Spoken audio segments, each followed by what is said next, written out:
Hello बच्चों, मैं हूं अब्दुल रहमान। आप सभी लोगों का एक बार अपने यूट्यूब चैनल डीएन एजुकेशन अड्डा पर स्वागत करता हूं। और आज हम आपको विज्ञान के, साइंस के एक पोर्शन स्टार्ट करने जा रहे हैं, जिस सब्जेक्ट या विषय का नाम है रसायन शास्त्र, केमिस्ट्री। तो थोड़ा सा पहले विज्ञान के बारे में देखते हैं। एक आवश्यक सूचना यह है कि जिन बच्चों का पीडीएफ इसका चाहिए, वह डीएन एजुकेशन अड्डा के नाम से टेलीग्राम चैनल है, उस पर जाएं और सर्च कर लें। सब कुछ उपलब्ध है इस पर। और उसके बाद उसको देखें और फिर कमेंट करें। नो समझ में आए फिर उसका फ़ोटो खींच के भेजें, हम बताएंगे। ठीक है, आओ देखते हैं। सबसे पहले विज्ञान। विज्ञान के बारे में आपको जानकारी पहले से होगा कि विज्ञान किसे कहते हैं। साइंस, साइंस क्या है। ठीक है, साइंस क्या है तो आपको जानकारी होगा कि सिस्टमेटिक नॉलेज को साइंस कहते हैं। क्रमबद्ध ज्ञान को, क्रमबद्ध ज्ञान को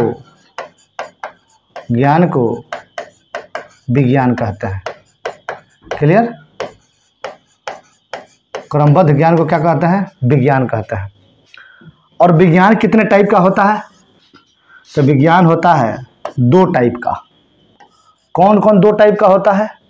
तो एक होता है सत्य विज्ञान, सत्य विज्ञान, और दूसरा होता है छद्म विज्ञान, छद्म विज्ञान या स्यूडो साइंस। एक होता है रियल साइंस, दूसरा होता है स्यूडो साइंस।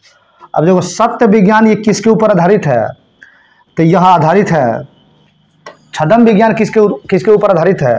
तो सत्य विज्ञान आधारित है सिद्धांत के ऊपर। किसके ऊपर? यह सिद्धांत के ऊपर या थ्योरी के ऊपर आधारित है।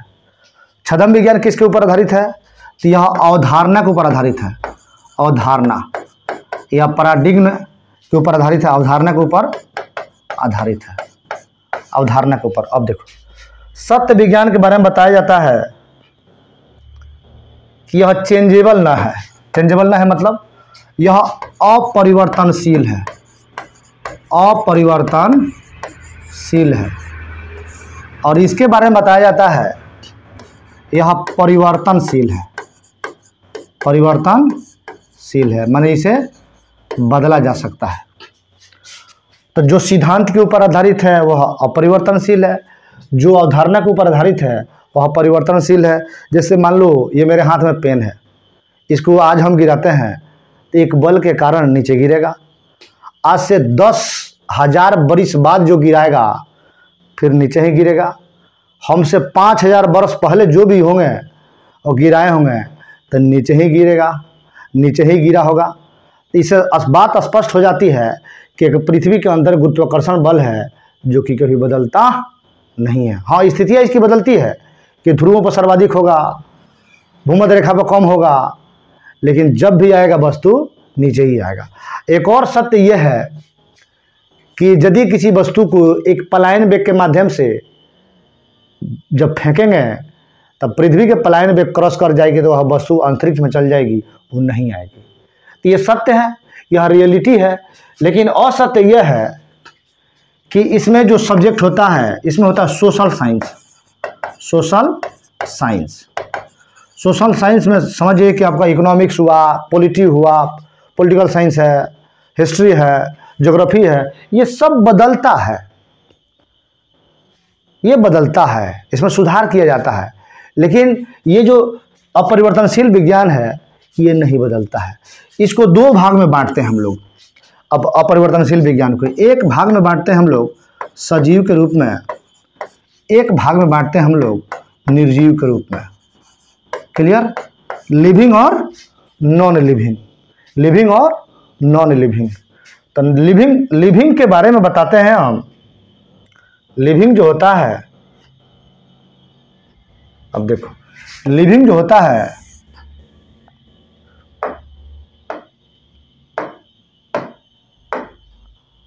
लिविंग जो होता है यह दो प्रकार के होता है। कौन कौन?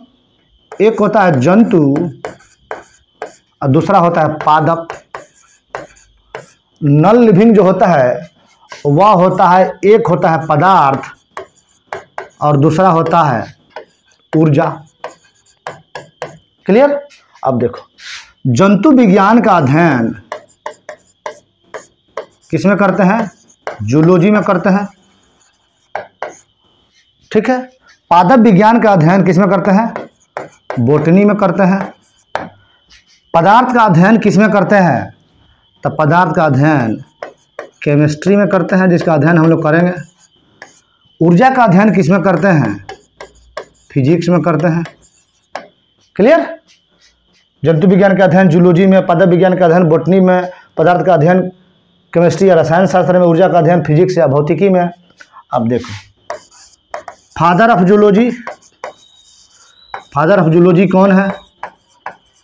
तो फादर ऑफ जूलॉजी अरस्तु है। फादर ऑफ बॉटनी कौन है? फादर ऑफ बॉटनी थियोफ्रेस्टस है। कौन है? थियोफ्रेस्टस है। फादर ऑफ केमिस्ट्री कौन है? लिवोजियर है। फादर ऑफ फिजिक्स कौन है? यह न्यूटन है। क्लियर। अब यहाँ से हम जब सब्जेक्ट बांटे तब अध्ययन करेंगे किसका? तब अध्ययन करेंगे हम लोग आपका केमिस्ट्री का। केमिस्ट्री बोले तो रसायन शास्त्र का। अब देखो, रसायन शास्त्र का। अब देखो, आओ यहाँ देखते हैं। देखो, रसायन विज्ञान, वहीं से स्टार्ट किए हम लोग। रसायन विज्ञान, केमिस्ट्री, इसके बारे में बताया जाता है कि विज्ञान की वह शाखा जिसके अंतर्गत पदार्थों का रासायनिक संरचना, स्ट्रक्चर्स, गुणधर्म, प्रॉपर्टीज तथा परस्पर रासायनिक अभिक्रियाओं और उसके परिणामों का अध्ययन किया जाता है, रसायन कहलाता है। रसायन में बस एक ही चीज़ का अध्ययन करना है, वह है पदार्थ। पदार्थ के गुण कितने हैं, पदार्थ को बांटा कितने भाग में जाता है, पदार्थ का वर्गीकरण क्या है, पदार्थ के अंतर्गत तत्व क्या है, तत्व के अंतर्गत धातु, अधातु, उपधातु क्या है, मिश्रण क्या है, यौगिक क्या है, ये सब का अध्ययन किस में करेंगे? केमिस्ट्री में करेंगे, रसायन शास्त्र में करेंगे। अब देखो, 18वीं शताब्दी के प्रारंभ में या 18वीं शताब्दी में फ्रांसीसी रसायन शास्त्री एंटोनियो लिवोजियर थे। और एंटोनियो जो लिवोजियर थे, इन्हें आधुनिक रसायन विज्ञान का जनक या फादर ऑफ मॉडर्न केमिस्ट्री माना जाता है। क्यों माना जाता है भाई? क्यों माना जाता है? कुछ ना कुछ रीजन होगा। तो इसने पहली बार केमिस्ट्री शब्द का प्रयोग किया और केमिस्ट्री को बताया कि इसमें पदार्थों का अध्ययन किया जा सकता है। अब देखो, रसायन की उत्पत्ति मिस्र में, मिस्र बोले तो इजिप्ट, अफ्रीका महादेश का एक देश है, पाई जाने वाली मिट्टी के कैमी से हुई है। वहाँ की मिट्टी है, उसका नाम है कैमी से हुई है। कैमी का शाब्दिक अर्थ होता है काला, ब्लैक, यानी वहाँ की मिट्टी जो पाई जाती है ब्लैक मिट्टी है, ब्लैक होता है। क्लियर। अब देखो, अध्ययन की सुविधा के आधार पर केमिस्ट्री को 3 भागों में बांटा गया है। अब यहाँ से 2 क्वेश्चन बनेगा। फादर ऑफ केमिस्ट्री कौन है? एंटोनियो लिवोजियर है। कब खोज किया था? 18वीं शताब्दी में। केमिस्ट्री शब्द क्यों पड़ा? तो मिस्र के केमिक नामक मिट्टी के नाम पर इसका नाम केमिस्ट्री पड़ा। अब देखो, अध्ययन की सुविधा के लिए केमिस्ट्री को 3 भागों में बांटा जाता है, माने सुलभ बनाने के लिए, आसान बनाने के लिए। अब देखो, रसायन विज्ञान, केमिस्ट्री, इससे 3 भागों में बांटते हैं। तो सबसे पहले है भौतिक रसायन, फिजिकल केमिस्ट्री। उसके बाद है कार्बनिक रसायन, ऑर्गेनिक केमिस्ट्री, मतलब कार्बन से संबंधित समस्त गतिविधि इसमें देखेंगे। अकार्बनिक रसायन, इसमें समझ जाओ कि कार्बन का कहीं प्रयोग नहीं होगा। अकार्बनिक रसायन, बिना कार्बन के रासायनिक क्रियाएं जो है इसमें सम्मिलित होगी, इसको बोलते हैं इनऑर्गेनिक केमिस्ट्री। नेक्स्ट आओ, अगला देखते हैं। अब देखो, भौतिक रसायन, इसके अंतर्गत अणुओं के भौतिक गुणों का अध्ययन किया जाता है, मॉलिक्यूल के भौतिक गुणों का, फिजिकल प्रॉपर्टीज का अध्ययन किया जाता है। अब देखो, कार्बनिक रसायन, इसके अंतर्गत कार्बन एवं हाइड्रोजन से युक्त रासायनिक यौगिक, केमिकल कंपाउंड का अध्ययन किया जाता है। जैसे बताया जाता है कि सबसे अधिक सहोदर यदि कोई एलिमेंट है तो उसका नाम कार्बन है। किसी के साथ जुड़कर नया तत्व बना देता है, किसी के साथ जुड़कर यौगिक का निर्माण कर देता है। आप देखो जैसे उदाहरण C2H5OH, CH3COOH, इस सब में कार्बन ऐड हो गया। कार्बन जब ऐड हो गया तो समझ जाओ कि ये कौन सा हो गया, ये कार्बनिक रसायन हो गया। क्लियर। अब देखो अकार्बनिक रसायन, अब देखो इसके अंतर्गत सभी अकार्बनिक का अध्ययन किया जाता है। जैसे H2O जल, NO2 SO2, मतलब इसमें कार्बन नहीं आएगा। क्लियर, कार्बन इसमें नहीं आएगा। अब आओ पदार्थ स्टार्ट करते हैं। अब पदार्थ, सब्सटेंस, मैटर्स, पदार्थ। पदार्थ के बारे में आप लोग पढ़े भी होंगे, जानते भी होंगे। वह वस्तु जो स्थान घेरे, मतलब हम बेंच, कुर्सी, टेबल, पेन, वह वस्तु जो स्थान घेरे जिसमें भार हो, पदार्थ कहलाते हैं। जैसे हवा, पानी, गैस इत्यादि। ठीक है। अब आओ, अब देखो पदार्थों का वर्गीकरण, classification of matters, properties of matters. देखो पदार्थ को पहले दो भाग में बांटते हैं। एक होता है इसका भौतिक वर्गीकरण, फिजिकल क्लासिफिकेशन। दूसरा होता है रासायनिक वर्गीकरण। पहला होता है क्या, भौतिक वर्गीकरण, और दूसरा होता है क्या, रासायनिक, सॉलिड। दूसरा हो गया आपका लिक्विड, तीसरा हो गया गैस। गैस यानी कि भौतिक वर्गीकरण के रूप में इसे तीन भागों में बांटा जाता है। पहला सॉलिड, ठोस, द्रव और गैस। अब रासायनिक वर्गीकरण जब करेंगे तो इसे दो भाग में बांटते हैं। एक होता है शुद्ध पदार्थ, दूसरा होता है मिश्रण। शुद्ध पदार्थ को जब हम बांटेंगे तो इसे दो भाग में बांटेंगे। इसे दो भाग में बांटेंगे, एक बांटेंगे तत्व के रूप में और दूसरा बांटेंगे यौगिक के रूप में, कंपाउंड के रूप में। और उसके बाद शुद्ध पदार्थ के बाद जब मिश्रण को दो भाग में बांटेंगे तो एक को बांटेंगे समांगी मिश्रण और दूसरे को बांटेंगे विषमांगी मिश्रण। समांगी मिश्रण, विषमांगी मिश्रण। अब देखो यौगिक को बांटते हैं दो भाग में, कार्बनिक यौगिक, अकार्बनिक यौगिक। कार्बनिक यौगिक और अकार्बनिक यौगिक। यौगिक कितने भाग में बांटते हैं, दो भाग में। कार्बनिक यौगिक माने जिसमें कार्बन हो उससे यौगिक का निर्माण हुआ हो, अकार्बनिक यौगिक जिसमें कार्बन नहीं हो उससे यौगिक का निर्माण हुआ। जैसे H2O, ये CH3, CH4, तो CH3 इसमें कार्बन है, CH4 इसमें कार्बन है, CH4 इसमें कार्बन है, इसमें H2O इसमें कार्बन नहीं है, NH3 इसमें कार्बन नहीं है, C2H5 इसमें कार्बन है, H2O बताइए कि H2O2 इसमें भी कार्बन नहीं है। तो जो जिसमें कार्बन है वह कार्बनिक यौगिक। दो एलिमेंट को मिला के जो यौगिक बनेगा, जिसमें कार्बन नहीं है वह अकार्बनिक यौगिक। अब देखो तत्व को भी तीन भागों में बांटते हैं, एक धातु, अधातु और उपधातु। मेटल, मेटल के बाद नॉन मेटल, नॉन मेटल के बाद मेटलॉइड।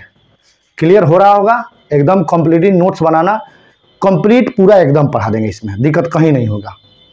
नेक्स्ट आओ, अब देखो भौतिक अवस्था के आधार पर पदार्थ को मुख्यतः तीन वर्गों में बांटा गया। भौतिक अवस्था के आधार, पहले इसको देख लेते हैं, फिर उसके बाद रासायनिक अवस्था के आधार पर देखेंगे। केमिकल कंपोजिशन के बेस के पर बाद में देखेंगे, पहले फिजिकल कंपोजिशन के बेस पर देखते हैं। अब देखो ठोस, द्रव और गैस। अब देखो इसमें पदार्थ की अवस्थाएं, क्लासिफिकेशन ऑफ मैटर्स। अब देखो ठोस, द्रव और गैस। देखो एक बात डाल लो, ये ठोस की व्यवस्था है, इसमें जो मोलिक्यूल है एकदम सटे सटे हैं, ठीक है, ज़्यादा है, नज़दीक नज़दीक है, तो इसमें अंतराण्विक बल जो है ना अधिक है। क्या है, बहुत अधिक है। जैसे ऐसे है तो इसमें अंतराण्विक बल अधिक है। अब उसके बाद द्रव है, इसमें थोड़ा दूरी दूरी पर है, ठीक है, सीट इसमें अंतराण्विक बल थोड़ा सा इसके अपेक्षा कम है, इसके अपेक्षा कम है। गैसीय अवस्था में जो है इसमें अंतराण्विक बल जो होता है ना ये लगभग बहुत कम होता है, नगण्य के बराबर होता है। ये जहाँ तहाँ होता है, जहाँ तहाँ होता है। क्लियर। अब देखो इसके बारे में एक एक करके परिभाषा, इसका एग्जाम्पल सब तो देखबे करेंगे, पहले इसी से समझ में आ जाएगा। ठोस, इसमें जो मोलिक्यूल है नज़दीक है, इसमें मोलिक्यूल है नज़दीक है, इसमें मोलिक्यूल थोड़ा सा दूरी पर है, इसमें मोलिक्यूल बहुत दूरी पर है। और नेक्स्ट देखते हैं ठोस सॉलिड। इसका आयतन एवं आकार दोनों निश्चित होता है। देख लो, इसका आयतन एवं आकार दोनों निश्चित होता है, दोनों एकदम निश्चित होता है। जैसे होता है कोयला, पत्थर। द्रव के बारे में अब देखना है, लिक्विड के बारे में देखना है। इसका आयतन निश्चित लेकिन आकार परिवर्तनशील होता है। जैसे पानी, दूध, तेल, इसका जो मोलिक्यूल होता है ना, उसका आयतन निश्चित होता है लेकिन आकार अनिश्चित होता है। गैस, इसका आयतन व आकार दोनों परिवर्तनशील है, जैसे कोल गैस और मीथेन इत्यादि। आओ देखो, अब देखो ठोस द्रव गैस के कुछ सामान्य गुण बढ़ते घटते क्रम में। अब देखो गतिज ऊर्जा, गतिज ऊर्जा सबसे अधिक होती है किसमें? गैस में। तब होता है किसमें? द्रव में। तब किसमें होता है? ठोस में। यानी कि बढ़ते से घटते क्रम में सबसे ज़्यादा, सबसे कम और सबसे कम। अब देखो घनत्व सबसे अधिक होता है ठोस में, डेंसिटी ज़्यादा होता है। उसके बाद होता है द्रव में, उसके बाद होता है गैस में, उसके बाद होता है गैस में। कलर चेंज कर लिया जाए। अब देखो अंतराणविक आकर्षण बल, intermolecular force of repulsion, intermolecular force of attraction. अंतराणविक आकर्षण बल सबसे अधिक होता है ठोस में, अभी बताएं हम। उसके बाद होता है द्रव में, उसके बाद होता है गैस में। अंतर आणविक स्थान, अंतराणविक स्थान मतलब कितना स्पेस, कितना ज़्यादा किसमें है। अंतराणविक स्थान वह होता है सबसे अधिक होता है गैस में, दूरी दूरी पर होता है उसका मोलिक्यूल। उसके बाद द्रव में होता है, सबसे कम होता है ठोस में। अब देखो प्रत्यास्थता, इलास्टिसिटी, यह होता है सबसे अधिक ठोस में। लचीलापन, फ्लेक्सिबिलिटी, उसके बाद होता है द्रव में, उसके बाद होता है गैस में। ससंजक बल, क्या बात है, सबसे अधिक ससंजक बल होता है ठोस में, उसके बाद होता है द्रव में, उसके बाद होता है गैस में। विसरण सबसे अधिक गैस में, विसरण मतलब फैलने की क्षमता, उसके बाद द्रव, उसके बाद सबसे कम ठोस में। संपीड्यता सबसे अधिक गैस में, द्रव में, उसके बाद ठोस में। ये रहा है आपका ठोस द्रव गैस के कुछ सामान्य गुण बढ़ते से घटते क्रम में, बढ़ते से घटते क्रम में। अब देखो दृढ़ता क्या होता है? पदार्थ का वह गुण जिसमें पदार्थ टूटने से पहले अपने ऊपर होने वाले प्रहार का विरोध करता है। मतलब टूटने से पहले अपने ऊपर होने वाले प्रहार जो करते हैं उसका विरोध करता है। ये पूछता है, कई बार पूछा हुआ है, एनसीईआरटी का ये निचोड़ है। ये जितना हम बनाए हैं, हम लोग बनाए हैं ना, सब एनसीईआरटी का निचोड़ है। अब देखो नोट, ठोस द्रव और गैस के अलावा पदार्थ की दो अवस्थाएं भी होती हैं, जैसे प्लाज्मा और बीईसी, बोस आइंस्टाइन कंडेंसेट। दो अवस्थाएं भी होती है, इसमें प्लाज्मा अवस्था और बोस आइंस्टाइन कंडेंसेट अवस्था। अब देखो प्लाज्मा अवस्था, प्लाज्मा अवस्था के बारे में देखो ये क्या कह रहा है। प्लाज्मा अवस्था एक जगह धनात्मक, एक जगह ऋणात्मक, एक जगह धनात्मक, एक जगह ऋणात्मक, लेकिन इसमें जो मोलिक्यूल है दूर दूर पर है। प्लाज्मा का कोई निश्चित आकार या निश्चित आयतन नहीं होता है। देखो कहीं निश्चित आकार, निश्चित आयतन नहीं होता है। प्लाज्मा की पहचान सर विलियम क्रूक्स द्वारा 1879 में हुई थी। नाम याद रखना, प्लाज्मा की पहचान किसने किया था? लेकिन प्लाज्मा नाम इरविंग लेगुमर ने दिया था। पहचान किसने किया था? विलियम क्रूक्स द्वारा 1879 में। लेकिन नाम प्लाज्मा किसने दिया था? इरविंग लेगुमर ने। अब आओ देखो, यह पदार्थ की चौथी अवस्था है। फ्लोरेंस ट्यूब और नियॉन बल्ब में प्लाज्मा होता है। फ्लोरेंस ट्यूब और नियॉन बल्ब जो जलता है, नियॉन बल्ब टाउन में देखिएगा, चमकीले सतह पर जो जलता है, नियॉन गैस से संबंधित जो बल्ब है, नियॉन गैस उसमें भरा जाता है, उसमें प्लाज्मा होता है। ये एनसीईआरटी का निचोड़ है। सूर्य और तारों की ऊष्मा ऊर्जा प्लाज्मा अवस्था के कारण ही होता है। सही बात है, उसमें चमकीले सतह जो होता है ना, प्लाज्मा अवस्था के कारण ही होता है। बोस आइंस्टाइन कंडेंसेट, यह पदार्थ की पांचवी अवस्था है। कम घनत्व तथा कम ताप पर द्रव को ठंडा करने से बोस आइंस्टाइन कंडेंसेट तैयार किया जाता है। ये भी एनसीईआरटी का निचोड़ ही है। कम घनत्व तथा कम ताप पर पदार्थ को ठंडा करने से बोस-आइंस्टाइन कंडेंसेट तैयार किया जाता है। पदार्थों में होने वाले परिवर्तन के बारे में देखते हैं। देखो, पदार्थों में दो प्रकार का परिवर्तन होता है। एक होता है भौतिक परिवर्तन, फिजिकल चेंज, और एक होता है रासायनिक परिवर्तन। रासायनिक परिवर्तन क्या? Chemical change. तो देखो, फिजिकल चेंज और केमिकल चेंज में क्या अंतर है? एक होता है पहले भौतिक परिवर्तन, यह उत्क्रमणीय प्रक्रिया है। इसमें पदार्थ के भौतिक गुणों में परिवर्तन आता है, परंतु रासायनिक गुण समान रहता है। एक पदार्थ दूसरे पदार्थ की अवस्था में जाएगा, लेकिन जो यह पदार्थ उस अवस्था में गया है अपना गुण बराबर रखेगा, रासायनिक गुण बराबर रखेगा। यह एक अस्थायी परिवर्तन है, अस्थायी परिवर्तन है। इस परिवर्तन में कोई भी पदार्थ परिवर्तित होने के बाद पुनः अपनी पूर्ण अवस्था में आ जाता है। इसका मतलब साफ है कि भौतिक परिवर्तन से कोई नया पदार्थ बनता है, उसे पुनः अपने पहले वाले पदार्थ की अवस्था में लाया जा सकता है। इसमें किसी प्रकार का कोई दिक्कत नहीं होगा। आओ देखते हैं पदार्थों में होने वाले परिवर्तन। अभी देखबे किए, अब देखो, अब रासायनिक परिवर्तन। भौतिक परिवर्तन देख लिए, भौतिक परिवर्तन देख लिए, अब रासायनिक परिवर्तन। अब देखो, यह अनुत्क्रमणीय प्रक्रिया है। वह क्या है? वह अनुक्रमणीय प्रक्रिया था, यह अनुत्क्रमणीय प्रक्रिया है। इसमें नए पदार्थ का निर्माण होता है, उसमें नए पदार्थ का निर्माण नहीं होता है, जो अपने मूल पदार्थ के रासायनिक और भौतिक गुण से भिन्न होता है, एकदम बदल जाता है। यह अस्थायी परिवर्तन है। और भौतिक परिवर्तन क्या था? अस्थायी परिवर्तन था। कोई भी पदार्थ परिवर्तित होने के बाद पुनः अपने पूर्व अवस्था में नहीं आता है। जैसे कि देखो, अब ये भौतिक परिवर्तन हो गया, ये रासायनिक परिवर्तन हो गया। अब देखो, CO2 से सूखी बर्फ बनाना, ये भौतिक परिवर्तन है। भौतिक परिवर्तन में कोई नया परिवर्तन नहीं होता है। रासायनिक परिवर्तन में नया पदार्थ का परिवर्तन होता है, नया पदार्थ बनता है। अब देखो, मोमबत्ती का पिघलना, पानी से बर्फ बनना, फिर बर्फ से पानी बना सकते हैं। पानी का वाष्प बनना, फिर वाष्प से पानी बना सकते हैं। चीनी या नमक का पानी में मिश्रण, फिर से पृथक्करण विधि द्वारा इसको अलग कर सकते हैं। शुष्क बर्फ का सब्लिमेशन, ऊर्ध्वपातन के द्वारा। कपूर का जलना, रेत का पानी में विलयन, अम्लीकृत जल का वैद्युत अवघटन, लोहे का चुंबकीकरण, ये सब फिर से किया जा सकता है। लेकिन भौतिक परिवर्तन में मक्खन का खट्टा होना, मोमबत्ती का जलना, अगरबत्ती का जलना, अगरबत्ती जल जाए फिर से अगरबत्ती बन जाएगा? नहीं बनेगा। खाने का पचना, खाना पच गया फिर से चाहिएगा तो खाना निकाल दीजिएगा? पॉसिबल नहीं है, हो ही नहीं सकता ये। लकड़ी का जलना, लकड़ी जल गया फिर से सोचिएगा फिर से पहले वाली लकड़ी बन जाए? नहीं बनेगा। ईंधन जलना, लोहे पर जंग लगना, यह ऑक्सीकरण की प्रक्रिया कहलाती है। दूध से दही का बनना, फिर दूध से दही, दही से फिर दूध बनेगा? कतई नहीं बनेगा। फास्फोरस को किरोसिन तेल में डालना, सोडियम को पानी में डालना, प्लेटिनम तार का जलना, क्या? प्लेटिनम तार का जलना, प्लेटिनम तार का जलना।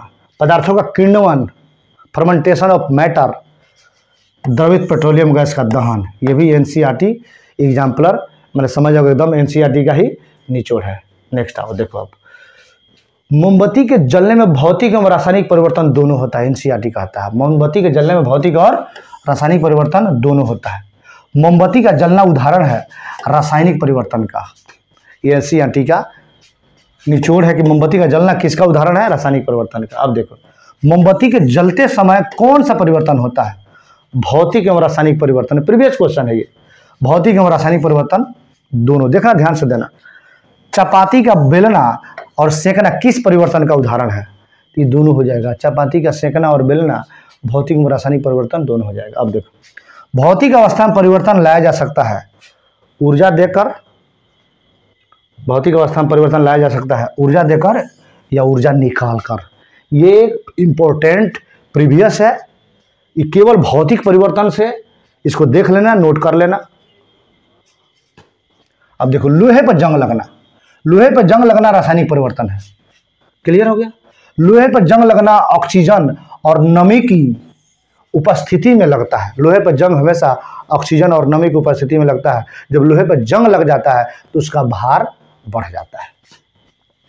जंग लगने के लिए O2 और जल अर्थात जलवाष्प दोनों की आवश्यकता होती है। लोहे पर जंग लगने से उसका भार बढ़ जाता है। अभी बताएं हम, लोहे पर जंग लगने से उसकी आयु घट जाती, भार बढ़ जाएगा, आयु घट जाएगी। लोहे पर जंग लगेगा तो भार बढ़ जाएगा, आयु घट जाएगी। अब देखो, लोहे के जंग से बचाने के लिए जस्ते का लेपन किया जाता है, जस्ते का लेपन किया जाता है, जिसको गैल्वेनाइजेशन या यसद लेपन कहा जाता है। यह प्रक्रिया जस्तीकरण कहलाती है। किस द्रव में लोहे का कील अपना चमक खो देता है? देखो कितना बढ़िया। किस द्रव में लोहे का कील अपना चमक खो देता है? शीतल पेय में, फ्रिज के पानी में। एनसीईआरटी निचोड़ है ये भी, शीतल पेय में। क्लियर? अब देखो, गैल्वेनाइजेशन से किसे बचाया जाता है? लोहा को। गैल्वेनाइजेशन या जस्तीकरण से लोहा को जंग लगने से बचाया जा सकता है। लकड़ी को कीड़े मकोड़े से बचाने के लिए उस पर ZnCl2 यानी जिंक क्लोराइड का लेपन किया जाता है। किसका? ZnCl2 यानी जिंक क्लोराइड का लेपन किया जाता है। जस्ते की कमी से धान में खैरा रोग होता है, ये भी याद रखना। देखना, लवण युक्त जल जंग लगने के प्रक्रम की दर को बढ़ा देता है। लवण युक्त जल जिसमें मैंने समझ, जिसमें लवण है, लवण युक्त जल जो है उसमें लोहे की, मैंने लोहे ही नहीं और भी बहुत सारे एलिमेंट है, उस पर जंग लगने प्रक्रम की दर को सीधे बढ़ा देता है। ये केमिस्ट्री का रहा परिचय का आज क्लास। अतः आपसे निवेदन है कि आप ज़्यादा से ज़्यादा मात्रा में शेयर करें और इसे अपने दोस्तों तक पहुंचाएं। इसमें कहीं अगर आपको डाउट है तो हमें कमेंट करें, पूछें, बताएंगे हम। ठीक है, तब तक के लिए लेते हैं विदा। धन्यवाद, थैंक यू।